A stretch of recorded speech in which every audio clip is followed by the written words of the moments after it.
Collector office Sangeeta madam नहीं गले दुष्कर्म पीड़िता टंका जिलापाल कार्यालय कर्मचारी कही दुष्कर्म पीड़िता ठकीदेले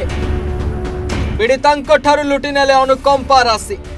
दर्शक बंधु दुष्कर्म पीड़िता बंचाई तथा स्वावलंबी होगापाई सरकार पक्षर सहायता स्वरूप अनुकंपा राशि जिला प्रशासन माध्यम प्रदान करा जाए। मात्र जेतेबेले अनुकंपा राशि कराइदेबे कही जिलापाल ऑफिस कर्मचारी ही लांच मागिबे और पीड़िता अनुकंपा राशि को लुट करिवे तेबे कहिबा काहाकू आ सुनिबो कि। हाँ दर्शक बंधु कथाटी सुनिबाकू भल लागुन थिले भी कथाटी सत। घटनाटी घटी कटक सहर लालबाग थाना अंचल रे। सूचना अनुसार गत 2020 मसीहारे नरसिंहपुर अंचल जड़े नाबालिका दुर्बृत्त मानक द्वारा दुष्कर्मर शिकार होते सरकार तरफ पीड़िता उद्धार करा जाई कटक वसुंधरा रखा जाइथिला और तांको थैथान करिबा पई राज्य सरकार और जिला प्रशासन पक्षरु 3,75,000 टंकार अर्थराशि दिया जाइथिला।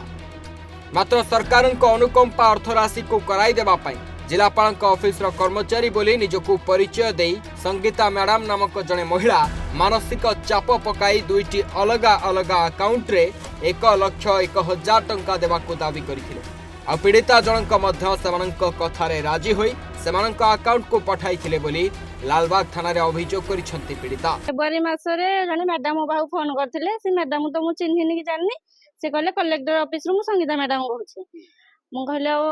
मैडम आ कोन कहथिले से कहले तमरो पैसा मिलिबो मु कहले केते मिलिबो ना से कहले तीनटा लेवल रु पैसा मिलिबो मु कहले आ केते मिलिबो फास्ट से कहले तुमको फास्ट मिलिबो 3,75,000 मिलिबो आ 3,75,000 मिलिले तमे आम लेवल रु जो लक्ष टका पैसा तमरो गवर्नमेंट रु 2,75,000 मिलिबो आ आम लेवल रु लक्ष टका मिलिबो तुमको आउ गवर्नमेंट रु 2,75,000 मिलिबो सेटा तमर आउ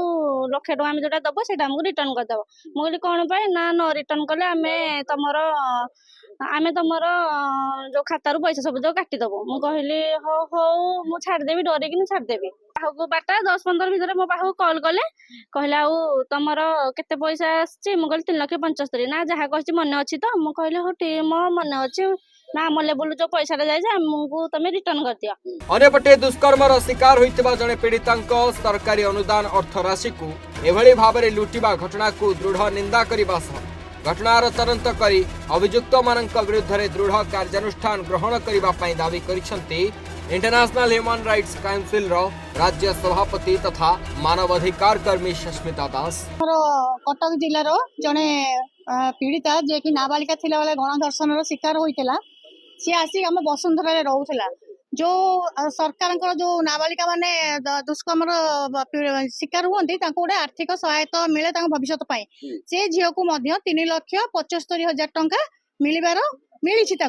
एवं से टंका मिलिया पूर्व बारंबार कलेक्टर ऑफिस रु कटक कलेक्टर ऑफिस रु कही जन के संगीता मैडम ताकू फोन करती एवं कहती तोते 3,75,000 मिलिबो तादर लक्षे टंका आमे तो पई कर देचु सेटा तू हमको रिटर्न करिवु तोर पैसा मिलले ताकू मार्च मासरे पैसा मिलला 3,75,000 टंका मिलिबार 5-10 मिनिट पर से मैडम को फोन आसला से कहले जे आम लक्षे टंका हमको फेरई दियो ये कहला हो आपण दियंतु नंबर से ताकू दुईटी नंबर देथिले तादर गोटे बैंकिंग नेम आसुची सौम्या मिश्र सौम्या विश्वाल आ गोटे आसुची लक्ष्मीप्रिया राउतराय दुईटा अकाउंट रे से गोटे 49,000 आ गोटे 49,000 टंका पठैथिला। तबे एभली एक घटना रे लालबाग थाना रे पीड़ितांक एतला आधार रे बयान रिकॉर्ड करा जाइथिबा बेले केबे लुटेरांक पाखरे पुलिस पहुंचुची आ पीड़ितांकु की प्रकार न्याय मिलुची ताकू ही अपेक्षा।